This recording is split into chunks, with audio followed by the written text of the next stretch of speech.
We're back. Another episode. Nothing's off the table.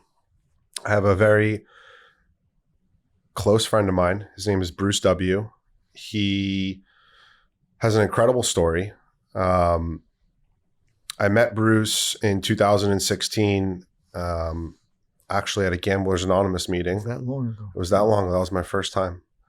And you have 51 years? 54. 54 years in recovery from compulsive gambling. Exactly.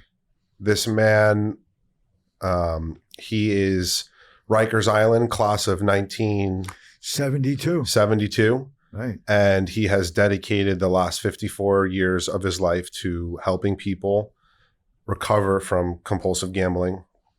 And you've dedicated your life to your family and being the complete opposite man that you once were. And I think that since I've launched this podcast almost 4 months ago now, we've done a couple episodes on compulsive gamblers, and the feedback that I've gotten through messages and emails is overwhelming with the amount of people who are suffering out there.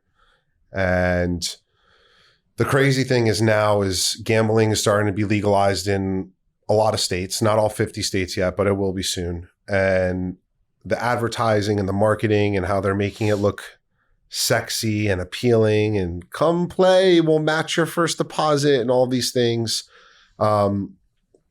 Myself as a compulsive gambler, I know how scary that is. And I know the destruction that it's caused in my life. My father's father was a compulsive gambler who gambled away the house 3 times growing up for my dad. Wow. So gambling is a generational curse for my family. And it's destroying lives daily.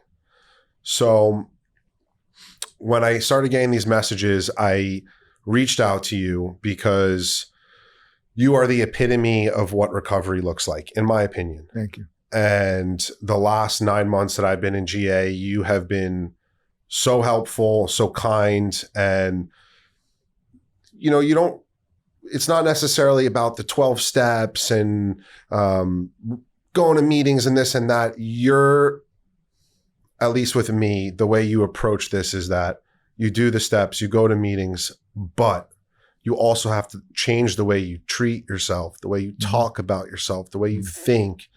And before we start, I'll never forget this. When I called you in December, when I came down, I said, "Do you remember me? It's Louis R." He said, "Yeah, of course I remember you." And the first thing you said to me was, "Your prison sentence is over. You've done your time." Exactly, I remember. Yeah. "Are you done?" And I said, "Yes, I'm done. Yes, I'm done. I'm done." And you said, "Okay, we'll see." I was like, "Oh, and so far, you're done." So far, I'm done. Yeah. Bruce, where are you from? Thanks so much for coming on. Sure. I really appreciate it. I grew up in the Borough Park, Bensonhurst part of Brooklyn, 59th Street, bordering Bensonhurst. Grew up in a family that gambled. My father was a compulsive gambler, but not nearly as bad as I was, but he gambled, and he gave up a lot of his time and money to gamble. My uncle lived next door to us in a 4-family house, and he was into the ponies as well. But the neighborhood itself was a gambling neighborhood. We used to play an Italian card game called Brisk. 3 cards, 10 cents a game. And we spent a lot of time. There was a church, St. Rosalie's on 14th Avenue and 63rd Street. And they had the carnival every summer for about a week. And actually, that's the first time I ever stole to gamble. I was about 10, 11 years old. They had the wheel for a quarter. I had about 3, 4 quarters. I lost it, came home, went into my mother's purse, took a $10 bill, ran back to the carnival, and lost that $10 as quick as could be. But the neighborhood also had gambling on horses. My friend's fathers gambled. We used to bet $2 on the trotters, $2 on the flats, here and there, and that was, that was the thing to do back in those days. How old were you when you first started? I started getting out of control when I was about 16, 17. But it really picked up when I when I got out of, when I went to college. I went to college at CW Post College out in Long Island in Brookville. Yep. And I went with two other guys. And we would go to the track after class. We'd catch the 8th and 9th race. And I remember very distinctly one time I said, I can't keep doing this. It's not for me.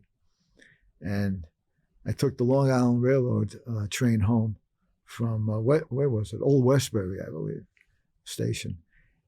And by the time I got home, it was like 2.5 hours.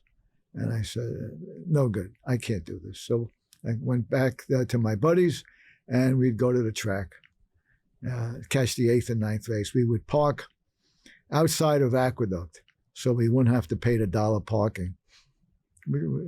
And we would park outside, and we would walk to catch the tram. They used to have a tram by the stables. And one of the fellows in the room uses this in his therapy. It was me who many years ago would say we would catch the tram and we would walk by the stables, and I would inhale that aroma of horse shit and horses. Oh, I could smell it now. It was magnificent. And we'd get to the track. And so that's how I got started there.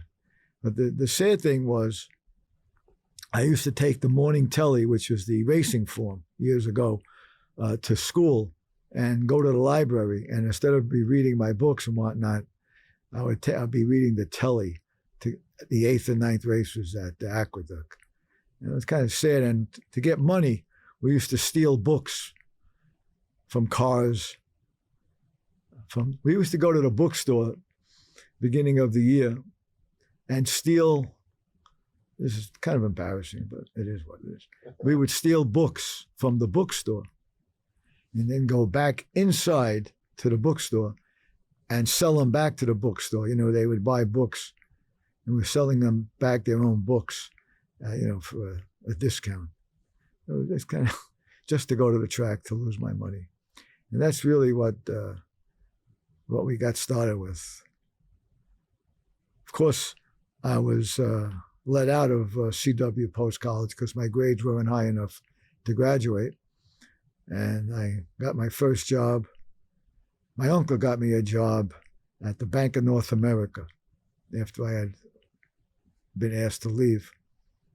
And I was really into the gambling then. I found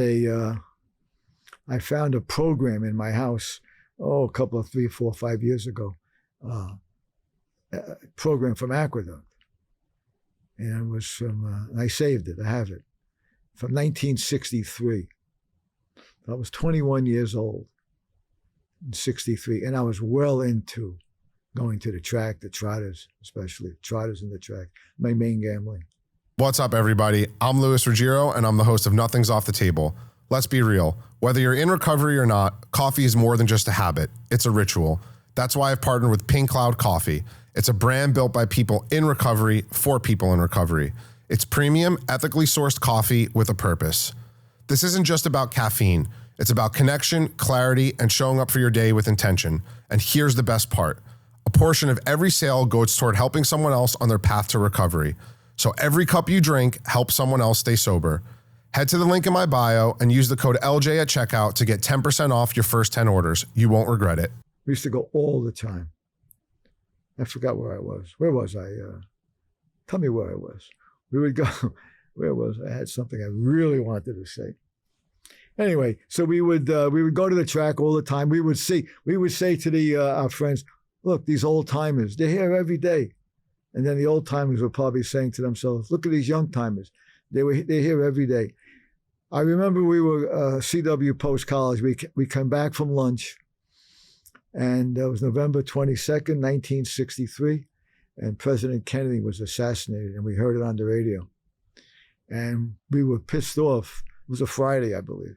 And we were pissed off the next day that they closed the track. We were annoyed. We were annoyed that week, and I was annoyed. My gambling friends were annoyed that I think the football games, the pro football games were like discontinued or whatever. Really sick. Really sick. Oh, so I'm at the Bank of North America, and my first job was a messenger. $60 a week. I would take paraphernalia, papers, documents from the branch on Fifth Avenue and 17th Street, and I'd get on the Long Island Railroad and go to Long Beach, Long Island, and I would give them the paperwork, and they would give me their paperwork to bring back to the main office. And I was gambling pretty heavy then, $60 a week, gambling pretty heavy. And what I would do is to get paid, they gave you a checkbook, and you wrote out a check for your daily needs or weekly needs and whatnot, monthly needs. And I used to kite checks from one branch to another. So when I went to the branch in Long Beach, I would write a check for 20, 30, whatever the number was. And then I'd cash it there. And then 2 days later, I'd write out a check at the main branch to cover the check that I wrote. So they fired me. They asked me to leave. Then I got a job at PaineWebber, Jackson Curtis, and they were a brokerage house along the likes of Merrill Lynch, Pierce, Fenner, and Smith, and all those major brokerage houses in those days. And I remember distinctly, I got a job in the Cage in the bond department. Cage is the back office.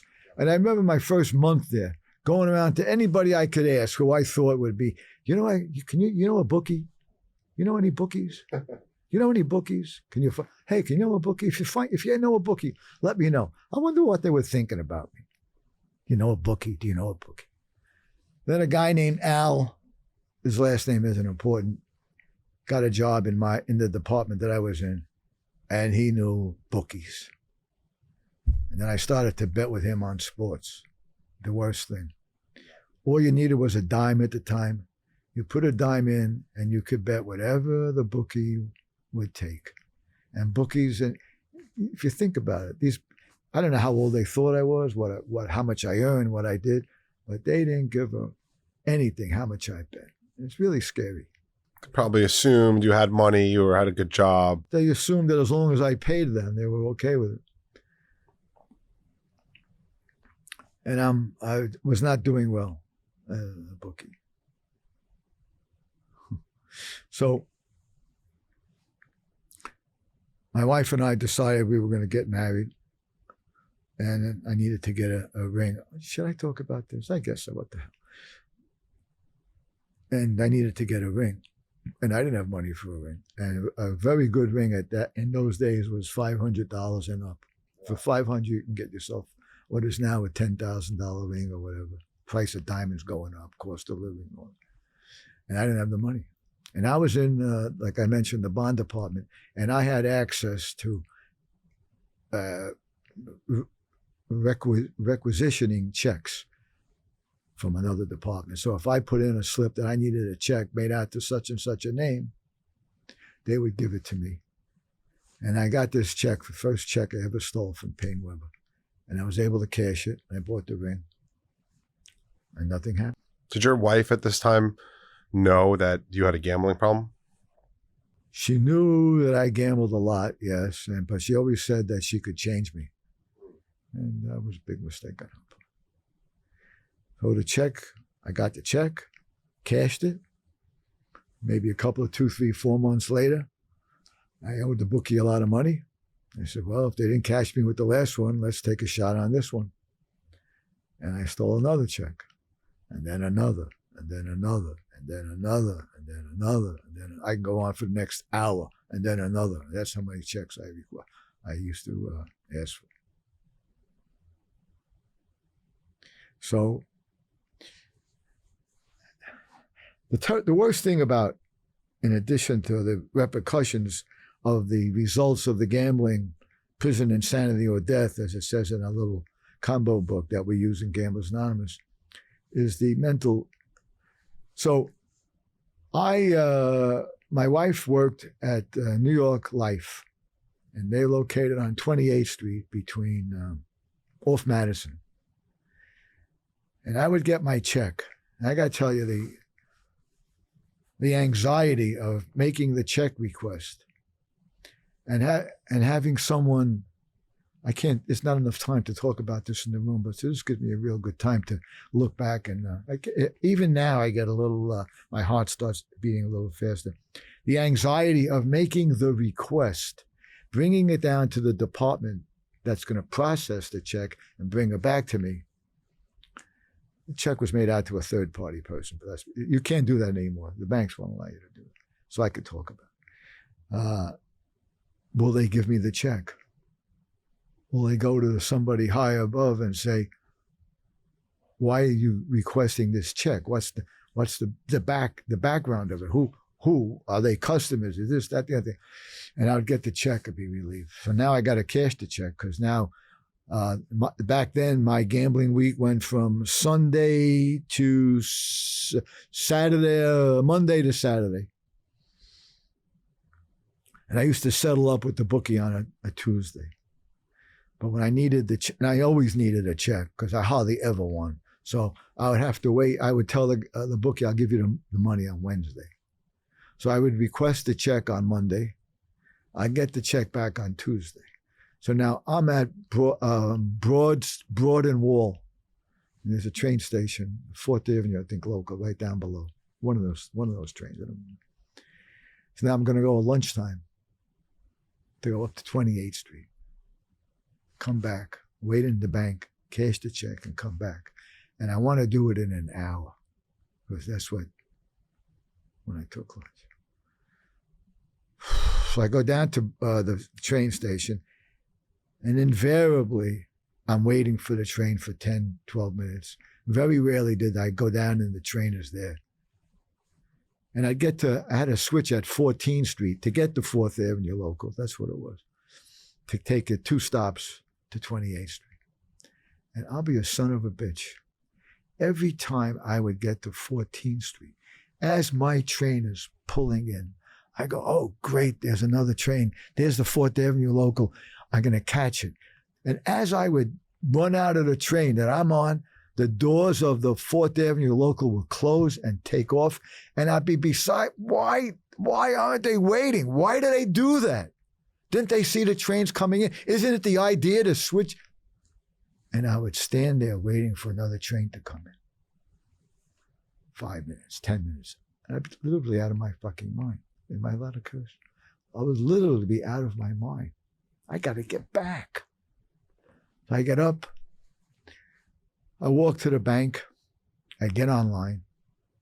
And now I'm looking, because individual lines, now I'm looking for a young person online, because what I'm doing is illegal. Can't cash a third-party check. It's illegal.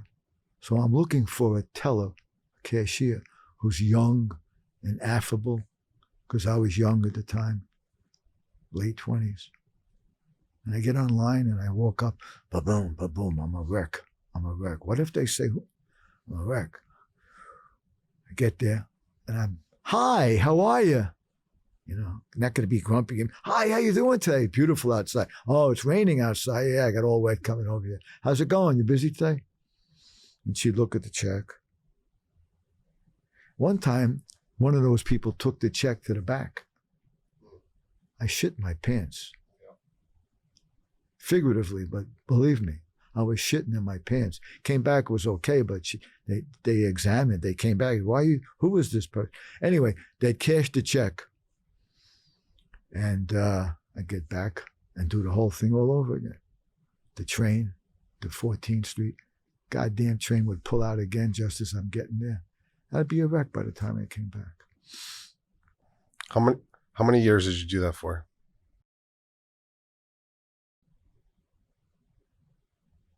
2.5, 3 years. I'm telling you. That I'm alive today.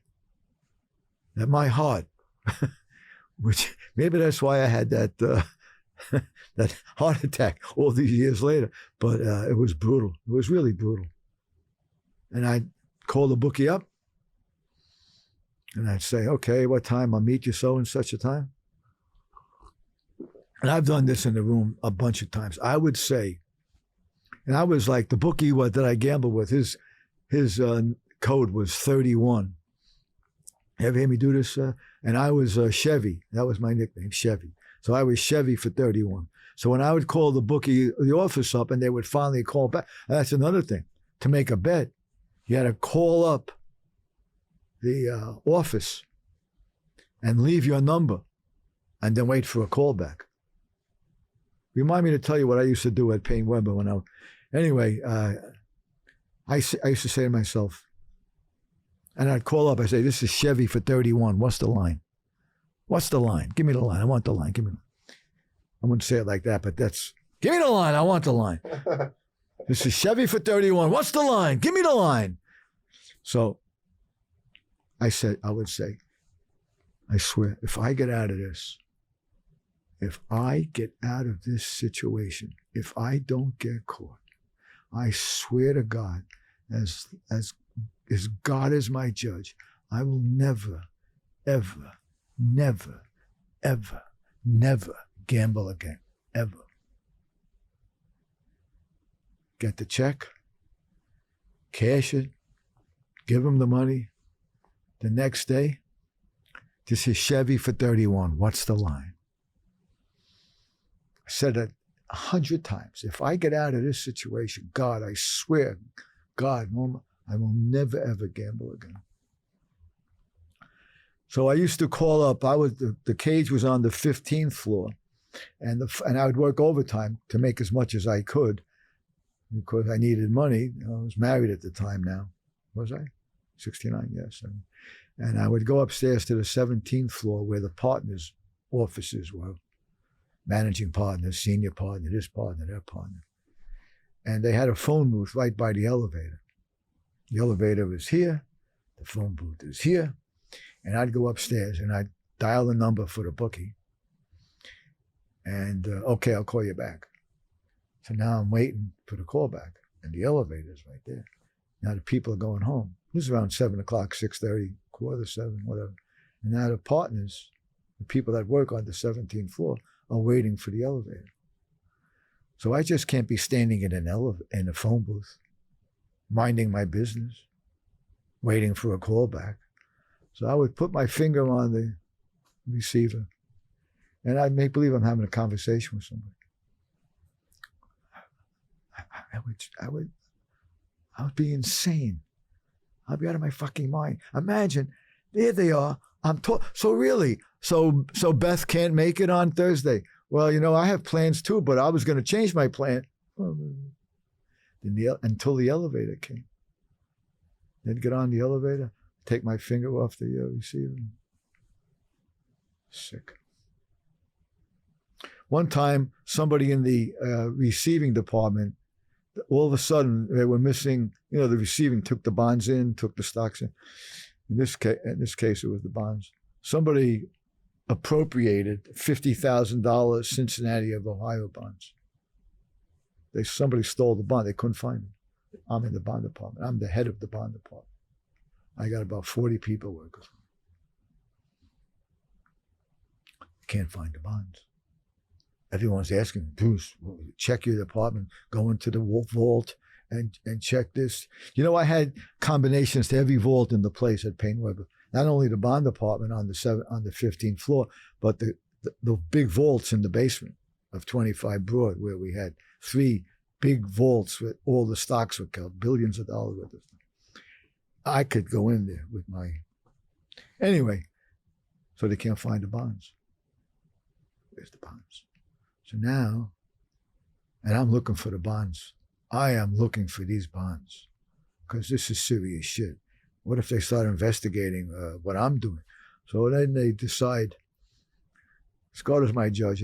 If there's one word that is not so, what I'm telling you, I should fall off this chair. So now they're going to give lie detector tests to everybody oh my God, on the 15th floor in the bond department, in the receiving and in the bond department. I can't tell you how nervous I was.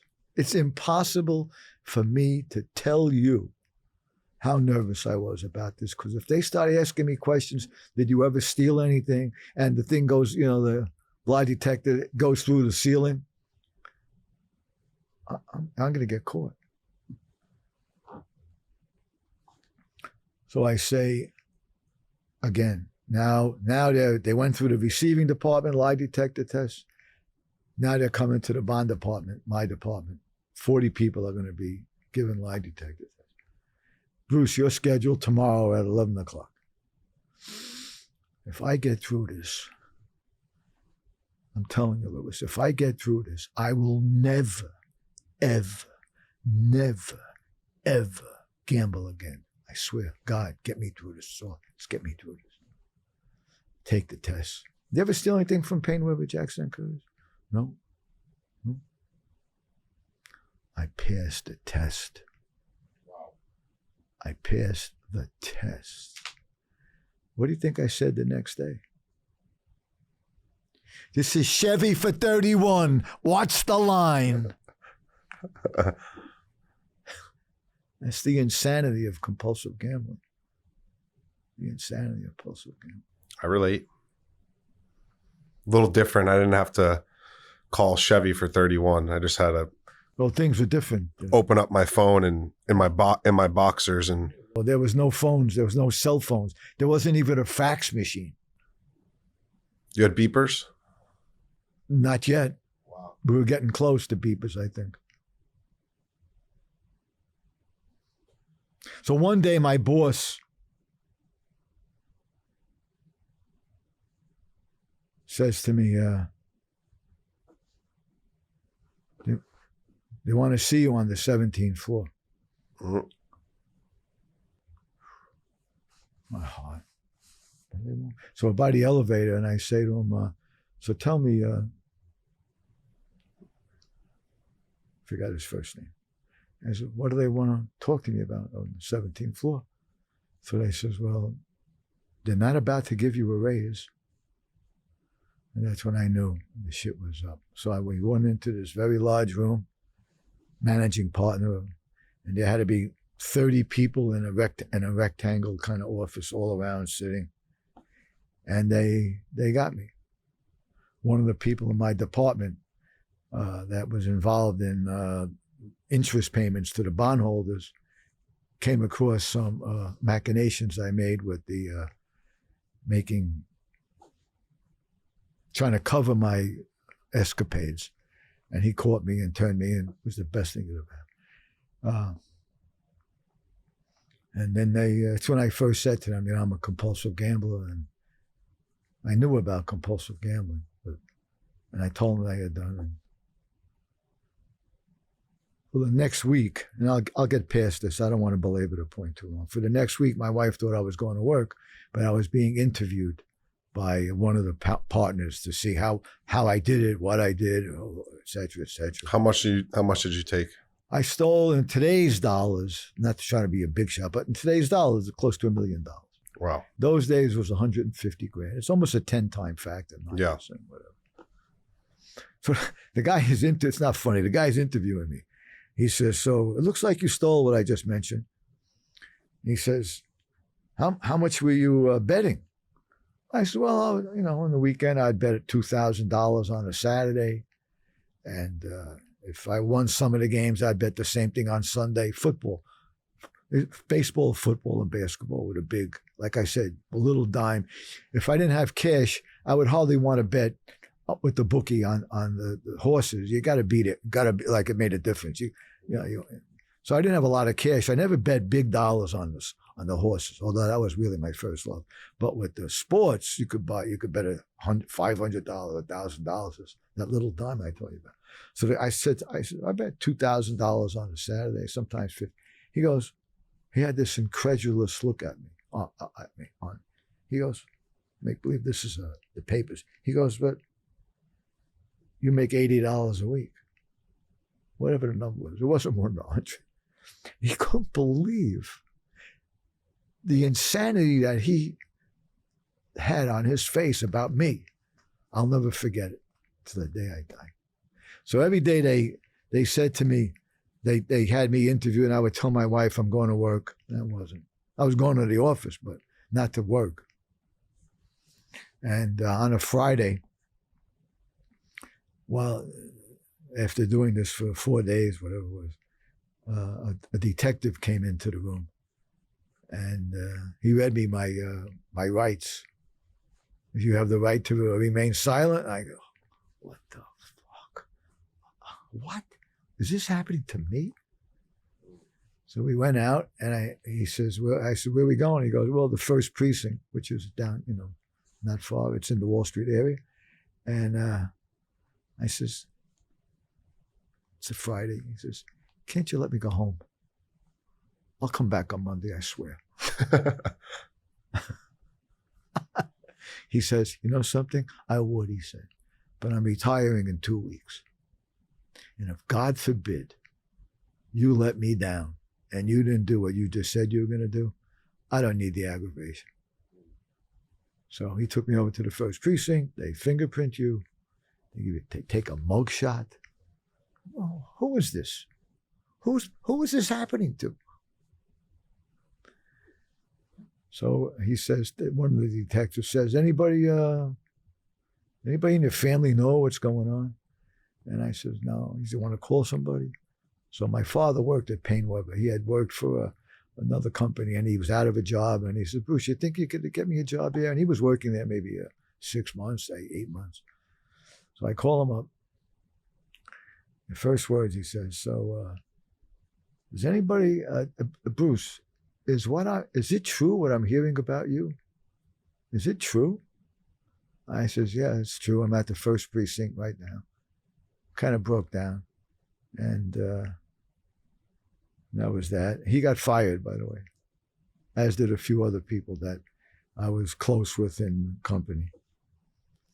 And I stayed at the Tombs, at the police office, at the first precinct. And then they took me over to the Tombs on, the Tombs. They put me in this big cell, maybe 50, 100 people. I'm wearing a suit.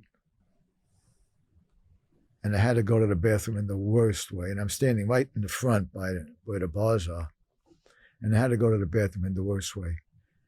And I'm there, and I'm there, and I'm there. And I just held it in. I was really afraid to go to the back of the cell.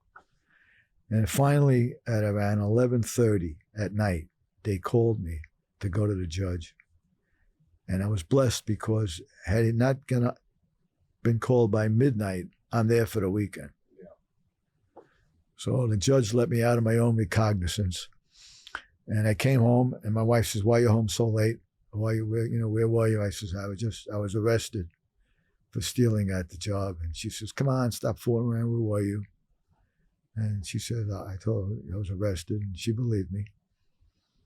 And that Monday, when she came home from work, I was laying on the floor with the telly, the racing form, and Tom Ainsley's Complete Guide to Thoroughbred Horse Racing, studying the telly.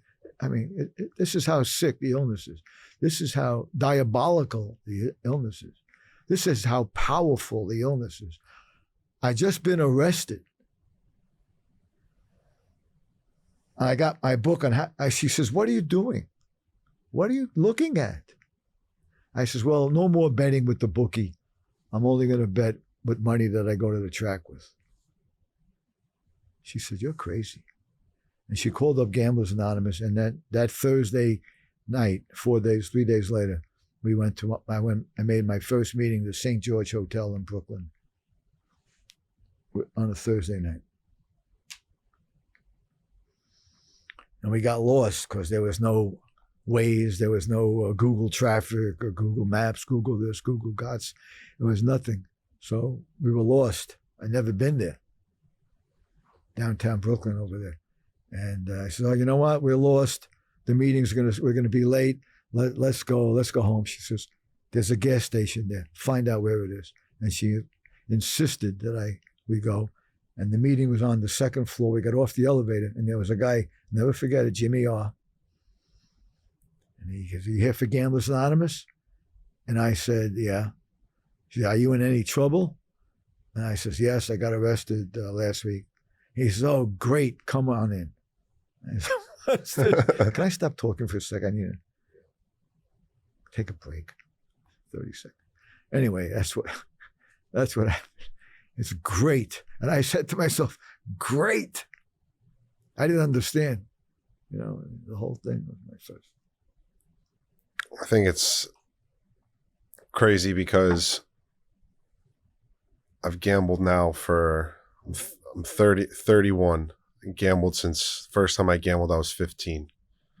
And I gambled all the way until I was 31. Yeah. No, I gambled all the way until I was 30. Mm-hmm. And the amount of times I said during those 12 years of, I promise God, if you just let me out of this one, Okay, I'll it's stop. the same routine. I'll stop. Just let me wiggle out of this. I'll stop. I always wiggled out of it. And then this last time, there's no more wiggling. There was no more wiggling. It's the best thing that ever happened to you. It is. Best thing that ever happened to me. There's the fellow that caught me. His name was Eddie Linares. He worked for me in my department. He turned me in, and that got me off the carousel of insanity I like to talk about. Yeah, it is an insanity to give up your whole life or parts of your life. You know, when people come in the program and I ask them, new people, I says, how old are you? And they'll say, I'm 37. Young, 37. I came in when I was 28, 37. I said, so when did you start? 17. So I said, so you gave up 17 to 27 of your life gambling. You gave up 27 to 37 gambling, 2 decades. You gave up 20 years of your life to gamble compulsively to get what? To get nothing. To ruin your life for 20 years. You want to go 37 to 47? 47 to 57? 57 to 67? 40, 30, 40, 50 years of your life to get what? Most of us won't make it.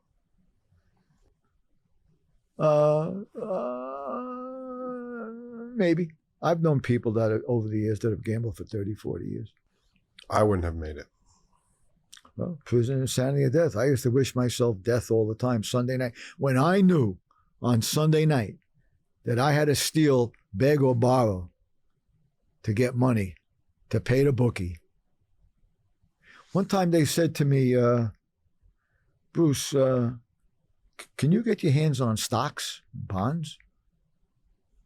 They actually, they were connected guys, and they actually wanted me to settle my debt and then some, have credit for to grab some bonds and stocks so that they could use them for collateral or whatever else they use them. Thank God I did not. So the $50,000 bonds, Cincinnati of Ohio, that I was talking about before, well, guess what? I'm researching through the library. There was no computers then that had this. You had to go through books. And I went through hundreds of books, and sure enough, I found out when they came in and what day and who signed for them. And the fellow that did this, that stole them, got arrested. And I was a hero. And me and my boss, a fellow named Marty Flynn, went to Cincinnati. It was like a great honor. We flew into Louisville, Kentucky, I think. You fly in to go to Cincinnati. There was no, maybe still no airport in Cincinnati. And I was a big hero. And we flew there. And guess what? That was the first time I ever flew on an airplane. I was 26 or 7. And they took me out to dinner. I'm saying to myself, if they only knew. If only they knew. They only knew. So Bruce, how long was it between that first Gamblers Anonymous meeting on that Thursday night until you went to prison? And what was your time like in prison, and how did you get through that period of time? From the time I got arrested on January 29th of 1971, it took 14 months. May 23rd of 72. I know these dates because it's like right before the Memorial Day weekend. It was a Thursday that I got. I was sentenced on a Thursday, Memorial Day weekend. No, maybe a Tuesday. Or a Wednesday, doesn't make a difference. But I didn't show up that Wednesday night at my regular meeting in Brooklyn. And so I got sentenced. I'll tell you, when I was in court, you stand to, I pled guilty to a Class C felony, which is 1 to 3 years.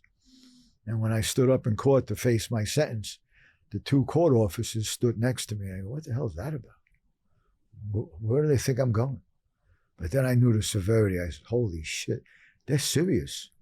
And the judge said, I'm sentencing you to a year in prison. And a week before, I had like 30 people come to sentencing.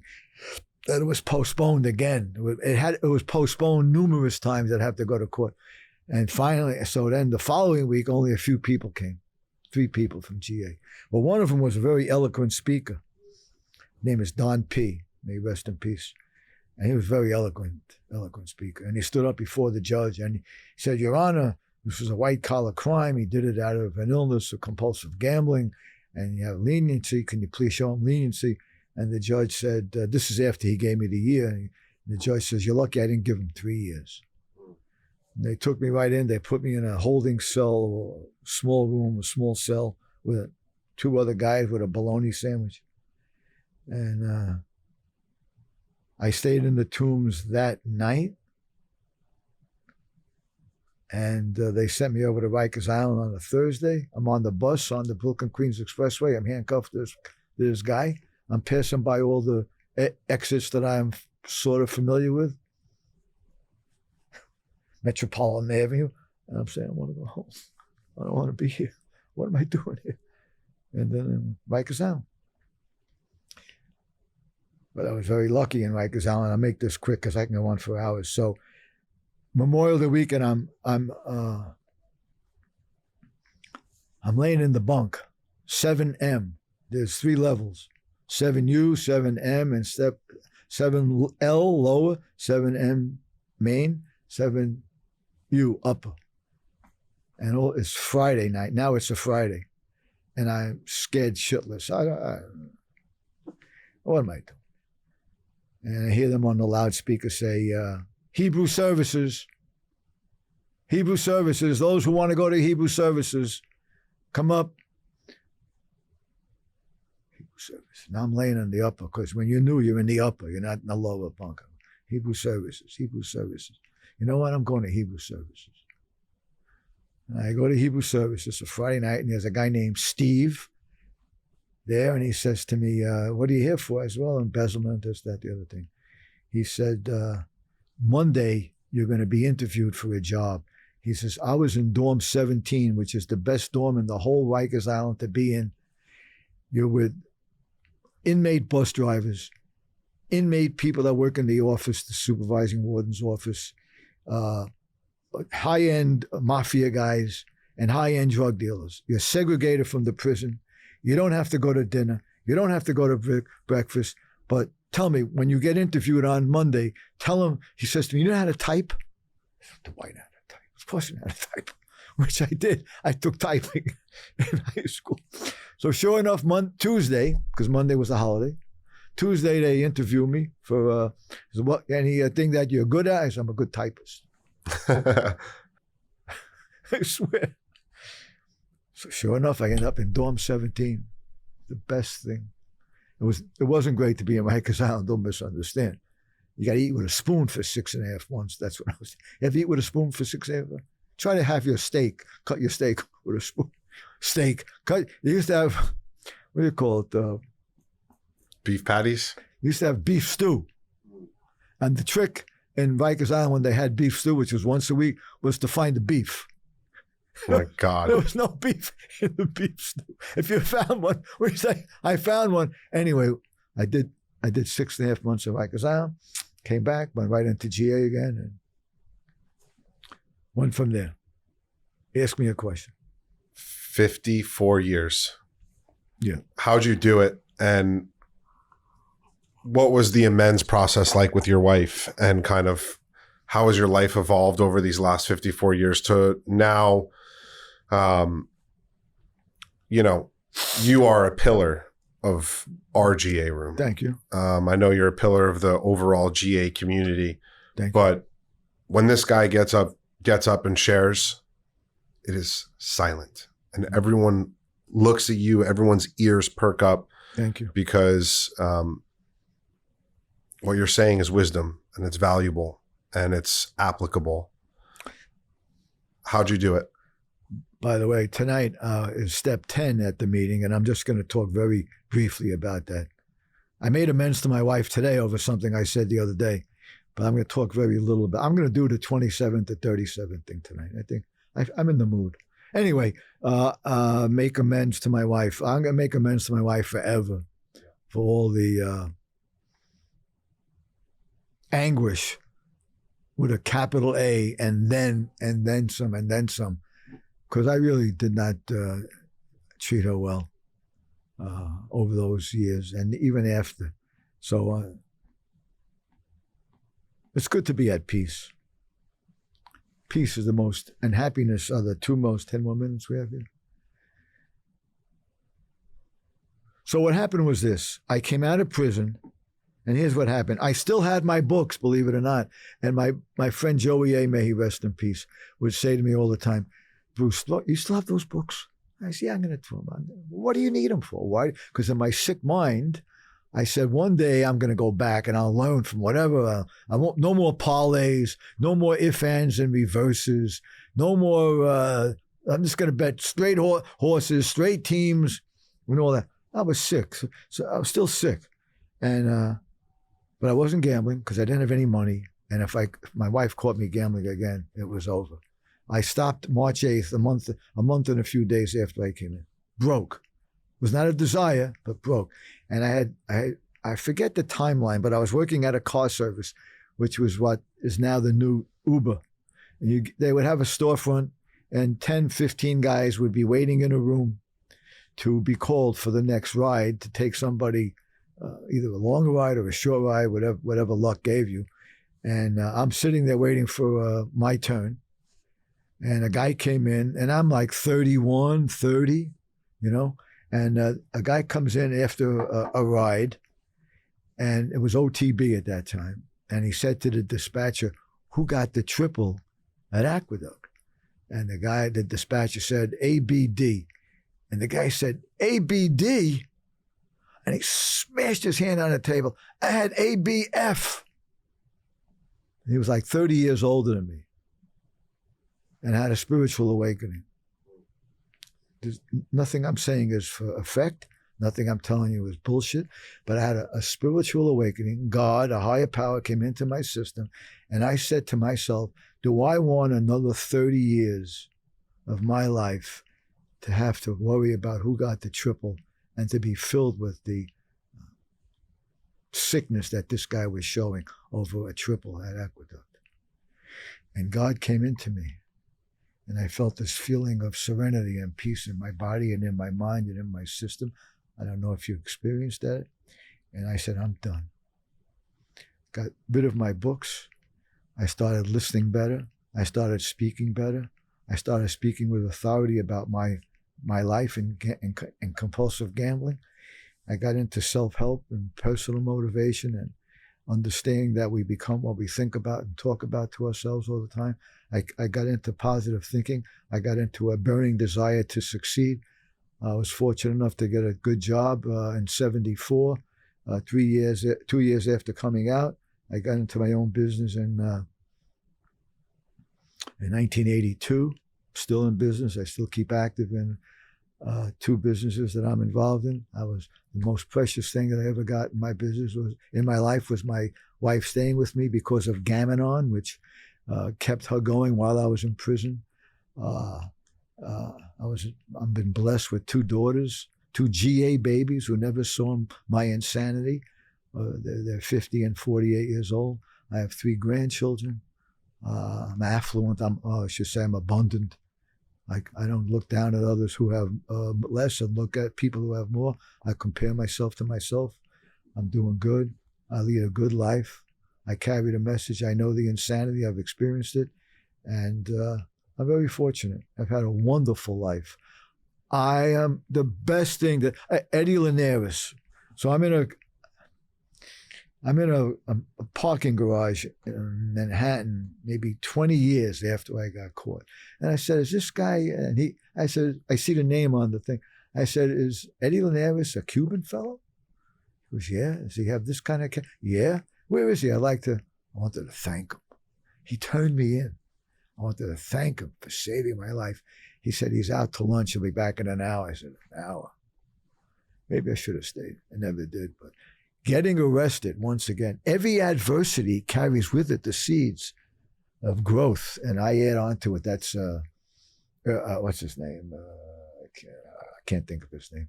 I add on the seeds of growth, greatness, and miracles.